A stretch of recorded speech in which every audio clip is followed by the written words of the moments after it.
ఈసారి కేంద్రంలో బీజేపీకి ఎదురుగాలి వీచింది. బీజేపీ కీలకంగా ఉన్న రాష్ట్రాల్లోనే తమ పట్టును కోల్పోయింది. బీజేపీకి భారీగా సీట్లు తగ్గగా విపక్షాలు బలపడ్డాయి. అతి తక్కువ మెజారిటీతో ఎన్డీఏ అధికారం చేపట్టనుంది. అయితే ఈసారి బీజేపీ కేంద్రంలో అధికారంలోకి వచ్చిన తర్వాత గతంలో మాదిరిగా మోదీ ఏకపక్ష నిర్ణయాలకు అవకాశం ఉండదు. ప్రధాని మోడీ ఈ ఎన్నికల్లో బీజేపీ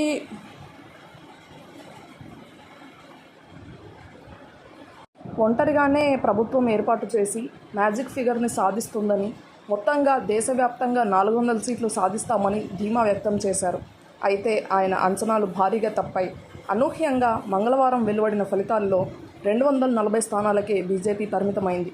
ఎన్డీఏ కూటమికి గరిష్టంగా 292 నుంచి 300 సీట్ల వరకు రావచ్చు. అయితే ఈసారి బీజేపీ ఖాతాలో తెలుగు రాష్ట్రాల నుంచి భారీగా సీట్లు జమయ్యాయి.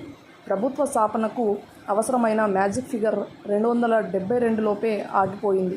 అతి తక్కువ మెజారిటీతోనే బీజేపీ ప్రభుత్వం ఏర్పాటు చేయనుంది. 2019లో 2 తెలుగు రాష్ట్రాల్లో బీజేపీకి చాలా తక్కువ సీట్లు వచ్చాయి. 2019 ఎన్నికల్లో తెలంగాణలో బీజేపీకి 4 సీట్లు మాత్రమే లభించాయి. అప్పట్లో ఆంధ్రాలో ఒక్క సీటు కూడా రాలేదు. ఈసారి బీజేపీ పరిస్థితి మాత్రం తారుమారైంది. ఈ ఎన్నికల్లో బీజేపీకి తెలంగాణలో ఆ సంఖ్య రెట్టింపు అయింది. ఏపీలో టీడీపీ, జనసేన, బీజేపీ కూటమికి 21 సీట్లు వచ్చాయి. దీంతో మొత్తంగా 2 తెలుగు రాష్ట్రాల్లో బీజేపీకి 29 సీట్లు వచ్చాయి. ఉత్తరప్రదేశ్, పశ్చిమ బెంగాల్, మహారాష్ట్రల్లో ఆ కూటమి తగిన పనితీరు ప్రదర్శించలేదు. యూపీలో 80 స్థానాలకు గాను 35 నుంచి 40 స్థానాల్లో బీజేపీ గెలుపొందింది. పశ్చిమ బెంగాల్లో 42 స్థానాల్లో బీజేపీ 10 స్థానాలని కైవసం చేసుకుంది. మహారాష్ట్రలో 48 స్థానాలకు గాను 11 స్థానాలకే బీజేపీ పరిమితమైంది. బీహార్లోనూ బీజేపీ సొంతంగా 48 స్థానాల్లో కేవలం 11 స్థానాలనే బీజేపీ దక్కించుకుంది. కర్ణాటకలో బీజేపీ అనూహ్య ఫలితాలను కనబరిచింది. అక్కడ ప్రభుత్వం లేకపోయినా సరే 17 స్థానాల్ని కైవసం చేసుకోగలిగింది. ప్రస్తుతం నితీష్ కుమార్ వంటి జాతీయ నాయకుల్లో బీజేపీ పొత్తు పెట్టుకుంది. అయితే అది ఎన్నాళ్ళు సాగుతుందో, వీరు ఎప్పుడు ఎలా ఉంటారో తెలియదు. ఇటువంటి నాయకుల్ని విశ్వసించి ప్రభుత్వం నడపడం మోదీకి కష్టమే. 400 సీట్లు సాధించడమే లక్ష్యంగా పార్లమెంట్ ఎన్నికల్లో ప్రచారం చేసిన బీజేపీ 300 సీట్లు కూడా సాధించలేకపోయింది.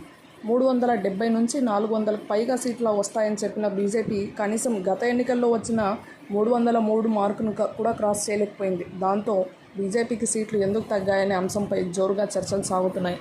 ఇంతకీ అనుకున్న టార్గెట్ను బీజేపీ ఎందుకు రీచ్ కాలేకపోయింది? ముస్లిం రిజర్వేషన్ల రద్దు నినాదం బీజేపీని దెబ్బకొట్టిందా? సార్వత్రిక ఎన్నికల్లో ఎన్డీఏ కూటమి మరోసారి విజయం సాధించింది. నరేంద్ర మోడీ మూడోసారి ప్రధాని కావడం ఖాయమైంది. తద్వారా ఆయన తొలి ప్రధాని నెహ్రూ రికార్డు సమం చేయనున్నారు. అయితే ఎన్డీఏకు 400 పైగా స్థానాలకు వస్తాయని సాధిస్తుందని బీజేపీ వేసుకున్న అంచనాలు తప్పాయి. మిత్రపక్షాల సాయంతోనే బీజేపీ ప్రభుత్వం ఏర్పాటు చేయాల్సిన ఆవశ్యకత ఏర్పడింది. ఈ నేపథ్యంలో ఎన్డీఏ ప్రభుత్వంలో మిత్రపక్షాలు కీలకం కానున్నాయి. ఎగ్జిట్ పోల్స్ అంచనాలకు మించి ఎన్డీఏ కూటమి సత్తా చాటింది. ప్రధానంగా యూపీ, మహారాష్ట్ర, బెంగాల్లో బీజేపీకి గట్టి పోటీ ఇచ్చింది. ఈ 3 రాష్ట్రాలతో పాటు మరికొన్ని ప్రాంతాల్లోనూ బీజేపీపై అనేక అంశాలు ప్రభావం చూపినట్టుకి ప్రధానంగా రిజర్వేషన్ల అంశం వెంటాడింది. దేశంలో ఆదివాసీలు, దళితుల జనాభా ఎక్కువ కాగా గత 2 ఎన్నికల్లో ఆ 2 సామాజిక వర్గాలు బీజేపీకి మద్దతు ఇచ్చాయి. కానీ ఈ దఫా ఎన్నికలకు ముందు కొంతమంది బీజేపీ నేతలు రిజర్వేషన్లపై చేసిన కామెంట్స్ విపక్షాలకు ప్రాణం పోశాయి. రాజ్యాంగాన్ని మార్చివేస్తామన్న బీజేపీ నేతల మాటలను ప్రధాన అస్త్రంగా మార్చుకున్నాయి. రిజర్వేషన్ల రద్దు అంశాన్ని ఇండి కూటమి మారుమూల ప్రాంతాల్లోకి బలంగా తీసుకెళ్లింది. దాంతో రిజర్వేషన్లపై బీజేపీ ప్రభావం చూపిస్తుందన్న ఆందోళనతో ఆ పార్టీకి వ్యతిరేకంగా ఓట్లు వేసినట్టు తెలుస్తోంది. అయితే కాంగ్రెస్ విమర్శలను ప్రధాని మోడీతో పాటు అగ్రనేతలు తిప్పికొట్టిన పార్టీ యంత్రాంగం ఆయా వర్గాల్లోకి తీసుకెళ్లడంలో విఫలమైంది. ఇదిలా ఉంటే ముస్లిం రిజర్వేషన్ల రద్దు నినాదంలోనూ బీజేపీ భారీ మూల్యం చెల్లించుకున్నట్లే తెలుస్తోంది.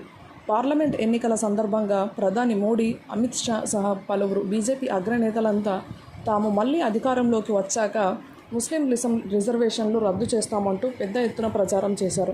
ఎక్కడికి వెళ్ళినా, ఏ సభలో మాట్లాడినా బీజేపీ అగ్రనేతలంతా ముస్లిం రిజర్వేషన్లు రద్దు చేస్తామని ఘంటాపథంగా చెప్పడంతో ఆయా వర్గాల్లో భయాందోళన నెలకొంది.